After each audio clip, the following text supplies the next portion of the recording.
Dalam hukum perbankan, bank biasa disebut sebagai financial intermediary atau yang dalam pasal 1 angka 1 Undang-Undang Nomor 7 Tahun 1992 tentang perbankan disebut sebagai badan usaha yang menghimpun dana dari masyarakat dalam bentuk simpanan dan menyalurkannya kepada masyarakat dalam rangka meningkatkan taraf hidup rakyat banyak.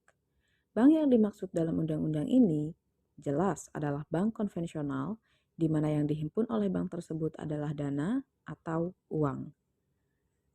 Nah, saya ada cerita. Tahun kemarin ketika ke Ciamis, saya kehabisan cash dan berniat akan membawa uang di ATM dekat suatu rumah sakit swasta. Ketika sampai di tempat, malah ini yang saya temukan. Setelah bertanya dan tengok-tengok, sekira 400 meter dari ATM tersebut, saya melihat ada plang ATM lainnya. Tapi, setelah didekati, ternyata ini yang saya temui. Dalam salah satu cabang hak atas kekayaan intelektual, yaitu hak merek, ada konsep pelanggaran hak merek bernama likelihood of consumer confusion, yaitu suatu konsep yang dilihat dari kacamata konsumen, di mana pelanggaran hak merek terjadi ketika konsumen mengalami kebingungan akan merek yang mana yang asli dan mana yang palsu. Karenanya, konsumen bisa bingung dan terkecoh mengira merek yang palsu sebagai merek asli. Selain itu, ada konsep selanjutnya yakni delusion atau pelemahan merek. Doktrin dilusi merek adalah prinsip dalam hukum merek yang mengizinkan pemilik merek terkenal untuk melarang pihak lain menggunakan merek mereka.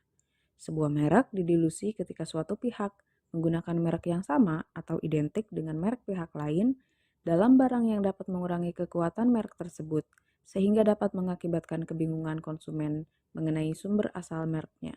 Misalnya, Patek Philippe yang sudah terkenal sebagai merek jam tangan lalu tiba-tiba digunakan sebagai merek sepatu.